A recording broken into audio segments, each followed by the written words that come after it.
President Trump cautioning against mail-in voting and the potential it has for foreign adversaries to corrupt the vote in November. Listen. Who would want a bill banning signature verification? What's that all about? You know what it's about? Fraud. That's what they want, fraud. They want to try and steal this election because, frankly, it's the only way they can win the election. The president's comments follow a U.S. intelligence community's top election security official releasing a statement assessing in part that Russia is using a range of measures to denigrate or vilify Joe Biden's White House bid and that China prefers President Trump lose November's election. Joining us now to discuss is Kenneth Timmerman, the author of Election Heist, his newest book, which hit shelves this week. He's also the National Security and Foreign Policy Advisory Board, Trump for President, and Nobel Peace Prize nominee 2006. Good morning to you, Kenneth. So we hear the term foreign interference thrown around just about every 5 minutes over the last couple of years in the mainstream media. What exactly do we mean by foreign interference? Are we talking about a couple $100,000 in Facebook ads? Well, in 2016, that's absolutely what we were talking about. And it was so blown up and so exaggerated, it was pathetic.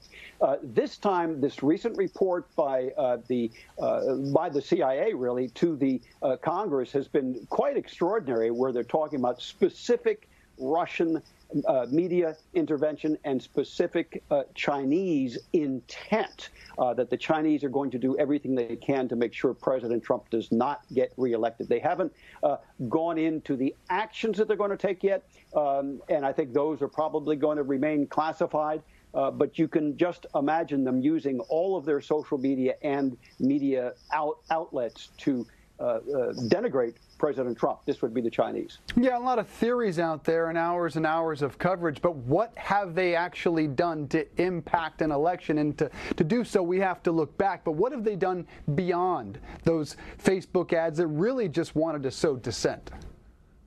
Well, that's absolutely right. So the facts that we know from 2016 are insignificant. There was insignificant interference by the Russians. What I talk about in the election heist is far more serious and far more possible. I'm talking about actually hacking election systems. This is something that the Russians have the ability to do. This is something the Iranians have the ability to do. This is something that the Democrat Party has the ability to do. That, I believe, is the serious threat that we face, and election officials in the United States, I don't believe, are prepared for this. Why aren't we doing enough? And we hear about this Chinese intent that Trump lose. Why so, in your estimation? Well, the Chinese have been bested by Donald Trump. For the first time ever, we have a U.S. president who has stood up to Communist China, who has forced them to play by the rules when it comes to trade instead of ripping us off at every possibility. So they're not very happy about this. Plus, they see the president going on the warpath over COVID-19, calling it the China virus, which is absolutely correct. So they don't want to see him reelected. They want to see a weaker person whose son has been corrupted by $1.5 billion investment from the Chinese Communist Party that he's made to Hunter Biden. Nothing inaccurate about calling it the China virus. Lastly, President Trump said the universal mail-in voting could make this election more vulnerable to foreign interference. Do you agree with that? And how so? How might the universal ballots impact foreign interference?